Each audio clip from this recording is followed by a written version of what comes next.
হচ্ছে তুমি 2 ইঞ্চি কেটে দিও। তো গিন্নি বলছে বলে আমার সময় নেই, তুমি রেখে দাও, অন্য কাউরে বলো। এবার বড় বৌমাকেই বলছে বৌমা আমার এই পায়জামাটা একটু বড় হয়েছে, 2 ইঞ্চি কেটে দিও। তা বলছে না আমার অনেক কাজ পড়ে আছে, রান্না বান্না আছে, আমি পারবো না, তুমি অন্য কাউরে বলো। এবার ছোট বৌমার কাছে গিয়ে বলছে বলে বৌমা আমার এই পায়জামাটা একটু বড় হয়েছে, 2 ইঞ্চি কেটে দিও। তা বলছে আমারও কাজ রয়েছে, আমি পারবো না। কার কাছে যাবে? এবার গেছে মেয়ের কাছে। বলছে মা একটু পায়জামাটা বড় হয়েছে, কেটে দিবি 2 ইঞ্চি? বলে না আমার কাজ রয়েছে, তুমি ওকে রাখো, রেখে চল যাও, কোথায় যাচ্ছ ঘুরে এসো। এখন গিন্নি সে ভাবছে যে আমার স্বামী একটা কথা বললো আর আমি স্বামীর কথার অবাধ্য হব। ও কি করেছে 2 ইঞ্চি কেটে মেশিনের উপরে রেখে দিয়েছে। এবার বড় বৌমা ও ভাবছে আমার শ্বশুর একটা কথা বললো, আমি যদি না শুনি এটা কেমন লাগে। ও কি করেছে, ও আরো 2 ইঞ্চি কেটে মেশিনের উপরে রেখে দিয়েছে। এবার ছোট বৌমা ভাবছে ইস আব্বাটা কথা বললে আমি মানলুম না, এক কাজ করি আমিও 2 ইঞ্চি কাটি। ও 2 ইঞ্চি কেটে মেশিনের উপরে রেখে দিয়েছে। এবার আছে কে? মেয়ে। সে ভাবছে যে আব্বাটা কথা বললো, আব্বার কথা আমি অমান্য করব।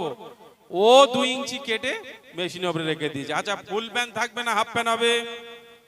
হাফ প্যান্ট হবে। যখন আব্বা এসে প্যান্ট গলিয়েছে দেখছে ফুল প্যান্ট হাফ প্যান্ট হয়ে গেছে।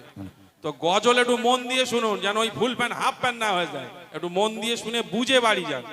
আচ্ছা চলেন, আমি জাহিলিয়াতের ঘটনাটা ওটা একেবারে সেই পরিস্থিতি না হলে শোনানো ঠিক নয়।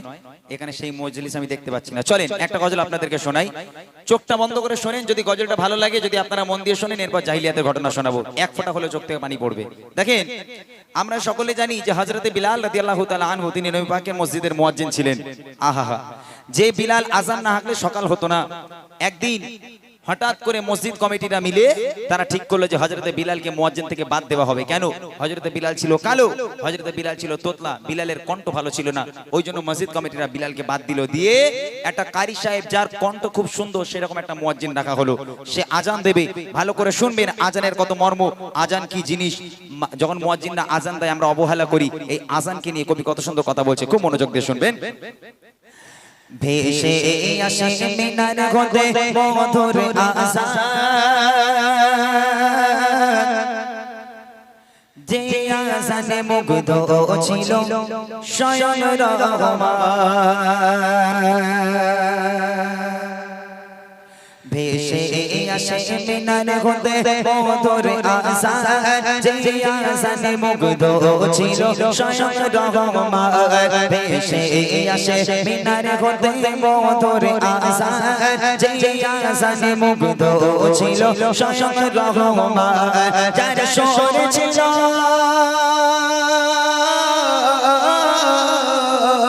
যার সুর ছিল এত মায়া ভালোবাসার টান, যার সুর ছিল এত মায়া ভালোবাসার টান, যে আযান না হাঁকিলে পাখি গাইত না গান, যে আযান না হাঁকিলে পাখি গাইত না গান। ভেসে আসে মিনার হতে মধুর আযান, যে আযানে মুগ্ধ ছিল স্বয়ং রহমান।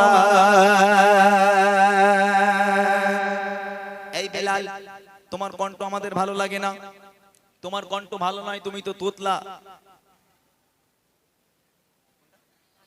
আচ্ছা হচ্ছে হচ্ছে, তোমার কণ্ঠ তোতলা, তুমি আজান দিতে পারো না, তোমাকে মুয়াজ্জিন ডাকা হবে না। তোমাকে আমরা মুয়াজ্জিন থেকে বাদ দিয়ে দিলাম, আমরা একটা নতুন মুয়াজ্জিন ঠিক করলাম, যাও তুমি বাড়ি চলে যাও। হযরতে বিলাল কাঁদতে কাঁদতে মনে ব্যথা নিয়ে বেদনা নিয়ে হযরতে বিলাল বাড়ি চলে গেল। নতুন একটা মুয়াজ্জিন ডাকা হলো নবী পাকের মসজিদে। খুব মন দিয়ে শুনুন গজলটা। তারপর কি হয়? একদিন সাহাবারা মিলে নবীকে বলে কণ্ঠ তার লাগে না ভালো, আছে ভরা ভুলে। একদিন সাহাবারা মিলে নবীকে বলে কণ্ঠ তার লাগে না ভালো, আছে ভরা ভুলে। হবে না দিতে আযান তার আর কোনো দিন, রাখবো মোরা মধুর সুরের আরেক মুয়াজ্জিন। এই কথা শুনে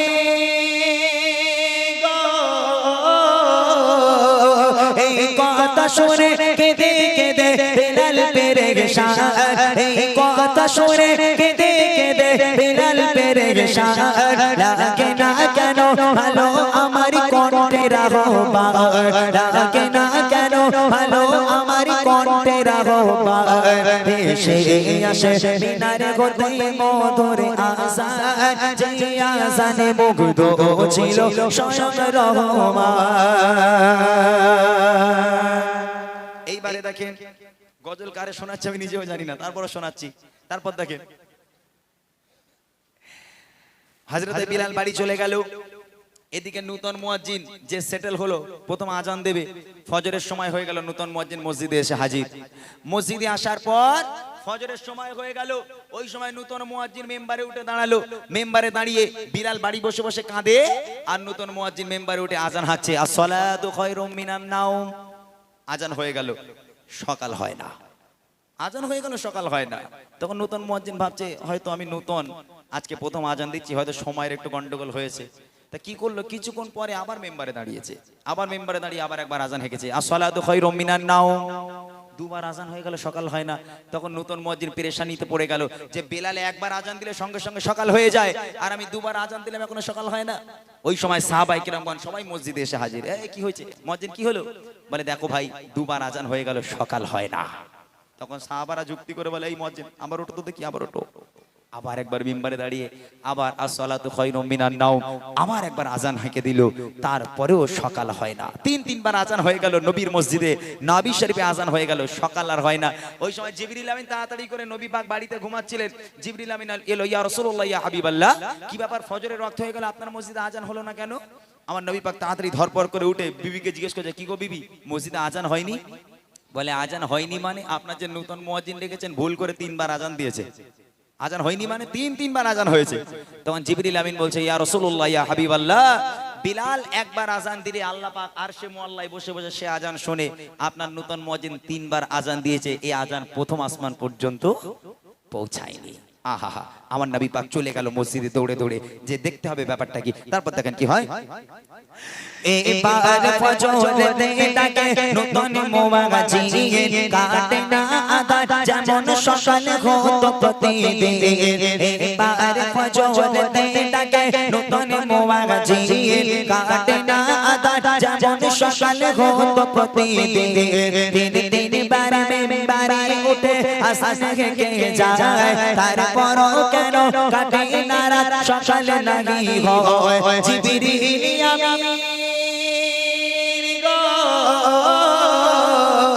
জিবরিল আমিন নবীর কাছে করে যায় বায়ান, জিবরিল আমিন নবীর কাছে করে যায় বায়ান, মসজিদে নববীতে কেন হলো না আযান, মসজিদে নববীতে কেন হলো না আযান, ভেসে আসে মিনার হতে মধুর আযান, যে আযানে মুগ্ধ ছিল স্বয়ং রহমান।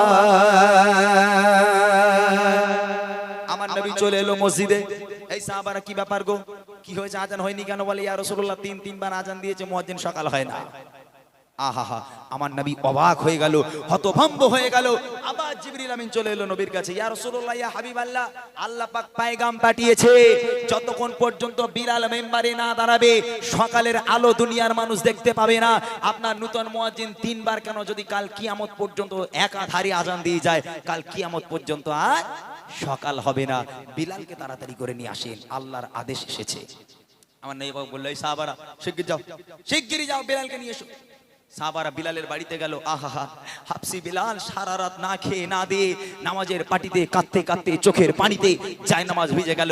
আল্লাহর কাছে দোয়া করছে, আল্লাহ আমি তো ইচ্ছে করে তোতলা হইনি, আল্লাহ আমি ইচ্ছে করে কালো হইনি, আল্লাহ তুমি তো আমাকে কালো করেছো, তুমি আমাকে তোতলা করেছো। আল্লাহ যে মসজিদে আমার নবী ইমাম, সেই মসজিদের মুয়াজ্জিন আমি, কেন আমাকে বাদ দেওয়া হলো? আল্লাহ আমার দোয়াকে কবুল করো, পুনরায় আবার আমাকে মুয়াজ্জিন তুমি বানিয়ে দাও। আল্লাহ দোয়াকে কবুল করেছে। সাহাবারা এলো, বিলাল চলো, নবী পাক ডাকছে। হযরত বিলাল গুটি গুটি পায় মসজিদে এসে হাজির। আমার নবী সামনে দাঁড়িয়ে আছে। আহা, নবী পাককে দেখে বিলাল মুচকি হাসলো। আমার নবী পাক বলছে, বিলাল মিম্বারে ওঠো। হযরত বিলাল আস্তে আস্তে নবীর দিকে তাকাতে তাকাতে মিম্বারে উঠে শুরু করেছে, আসসালাতু খায়রুম মিনান নাওম।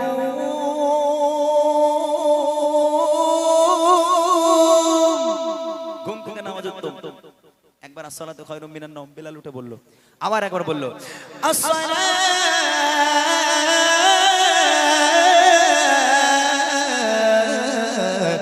খায়রুম মিনান নাওম। ঘুম থেকে নামাজ উত্তম। এই আসসালাতু খায়রুম মিনান নাওম বলেছে আল্লাহ পাক, আল্লাহ তাআলা অন্ধকারকে দূর করে দিয়ে আল্লাহ পাক সূর্যের আলোকে সারা দুনিয়ায় আলোয় আলোকিত করে দিল। একবার জোরে বলুন না সুবহানাল্লাহ। এই গজলটা কি বোঝাতে চাইছি জানেন? আপনারা রাগ করবেন না। এই গ্রামের মাশাআল্লাহ, এই গ্রামের ইমাম মুয়াজ্জিন তো খুব ভালো। আমাদের নিউ টাউনের দিকে যারা যাবেন, ও আল্লাহ, বাড়ি যাচ্ছি তখন ভোরবেলা, প্রত্যেকদিন ভোর হয়ে যায় বাড়ি যেতে যেতে, প্রোগ্রাম করে বাড়ি যাই। ভোরবেলা বাড়ি যাচ্ছি, আজান হচ্ছে, কোন কোন মসজিদে আজান হচ্ছে আল্লাহু আকবার, আল্লাহু আকবার। ওরে আজানের কি কোয়ালিটি রে ভাই! এই ভুল বলছি আমি? হ্যাঁ, ভোরের বেলা আজান হচ্ছে, যার যা ইচ্ছা, সব তো ঘুমোচ্ছে, বুড়ো বুড়ো লোক আজান দিচ্ছে, বলে আসসালাতু খায়রুম মিনান নাওম। কেউ কিছু জানা, যা জি যা পারছে বলে দিচ্ছে, বুঝলেন না? হযরতে বিলাল, যে মসজিদে আজান না আগলে, বিলাল আজান না আগলে সকাল হতো না, সেই আজানকে নিয়ে কত মানুষ ঠাট্টা করে। আজান দিতে পারে না, তারপরেও মসজিদে উঠে আল্লাহর ঘরে গিয়ে আজান হাঁকে।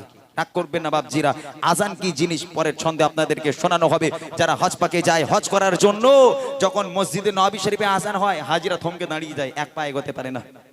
হজ পাকে আজান হচ্ছে মদিনা শরীফে, আল্লাহু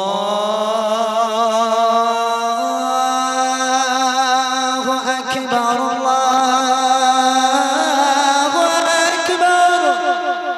মানুষ থমকে দাঁড়িয়ে যাচ্ছে, আর আমাদের এখানে আল্লাহু আকবার, আল্লাহু আকবার, আল্লাহ নামটা ভালো করে নিতে পারে না।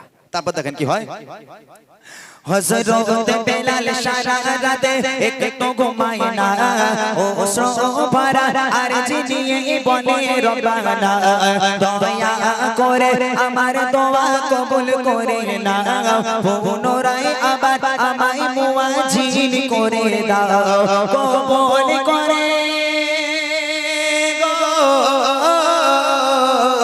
কবুল করে খোদা পাঠায় নবীর কাছে পেগাম, কবুল করে খোদা পাঠায় নবীর কাছে পেগাম, হবে না সকাল বেলাল যদি না হাঁকে আযান, হবে না সকাল বেলাল যদি না হাঁকে আযান, ভেসে আসে মিনার গন্ধে মধুর আযান, যে আযানে মুগ্ধ ছিল স্বয়ং রহমান, যে আযানে মুগ্ধ ছিল স্বয়ং রহমান।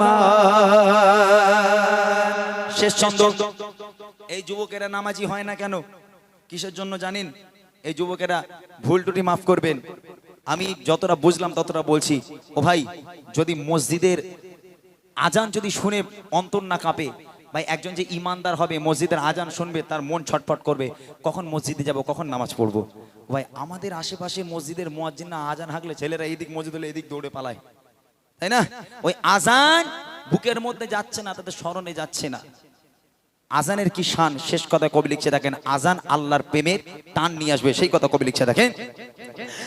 আদেশ করে দয়ার নবী ও সাহাবারা, বেলালকে ডেকে আনো তোমরা আবার দুবারা, যখনই বেলাল পুনরায় মিম্বারে দাঁড়ায়, যখনই বেলাল পুনরায় মিম্বারে দাঁড়ায়, আধার ঠেলে সূর্য তখন মুচকি হাসি দেয়, তাই বলে ইমরান শোনো এ আজানের এমন শান, তাই বলে ইমরান শোনো এ আজানের এমন শান, যে আজান তোমায় আনবে প্রভুর প্রতি প্রেমের টান, যে আজান তোমায় আনবে প্রভুর প্রতি প্রেমের টান, ভেসে আসে মিনার হতে মধুর আজান, যে আজানে মুগ্ধ ছিল স্বয়ং রহমান, যে আজানে মুগ্ধ ছিল স্বয়ং রহমান, যে আজানে মুগ্ধ ছিল